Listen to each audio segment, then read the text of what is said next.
get that great Mm-hmm. job, and you left it to I follow did. your dreams. How were you able to even fathom doing something so scary? Let me tell you, I battled with it for a while, but I felt like God just kept telling me to let go, let go, let go, let go. And I was like, I know I'm not walking in my purpose. So I was like, I'm going to go into work. I'm going to write them a sentence saying I plan to resign effective this date. Wow. A lot of people thought I was crazy. I was making $130,000 a year. I know. And I'm single with no children, and I let it go. I was good at my job because I give everything I do 110%. So you saw the talent, but that wasn't my purpose. Mm-hmm. So once I released, I felt like 10 pounds were like gone. I just felt free. I felt like I was at peace. And now I'm doing what I love to do. I know this is what God wants me to do, which is to do the arts. That's my purpose. Yeah. Have you ever had a moment where you regretted it?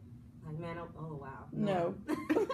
She shook her head no profusely, No. like, not at all. Mm-mm. Wow. That takes a lot of faith.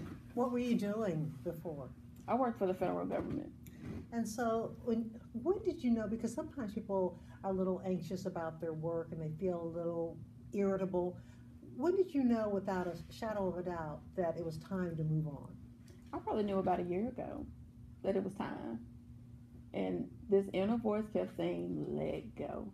But I was like, all right, I'm just going to keep doing it. I'm good at my job. I'm moving up the ladder. I'm going to keep doing it. But I knew about a year ago for sure. So you left the money, Mm-hmm. you left the job, Mm-hmm. and you stepped out on I faith. did.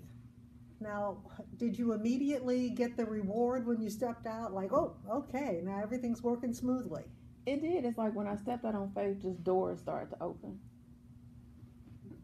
It's like people started to recognize my work. Like, I've been doing this for a while now. But once I did it, it's just like doors started to open.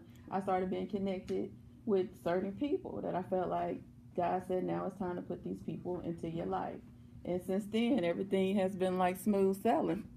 And so people have come into your life, and the people who've come into your life, was it strange? You just happened across them, or were they old friends that came back into your life, or how did this come about?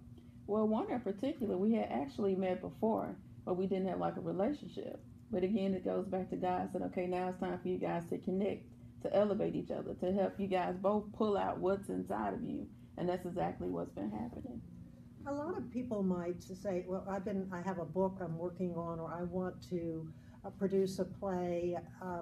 What do you suggest for them to do? What was the first step for you to put your work on paper, to put your work on the stage? I pray over everything. I pray about it, and if it's something that's supposed to happen, it's always smooth sailing. No hiccups. Everything just flows freely. Now, if I start having a lot of problems, okay, God, it's not what I'm supposed to be doing. Mm-hmm. But I say pray over it. If that's what you want to do, pray and make sure you're walking in the right direction.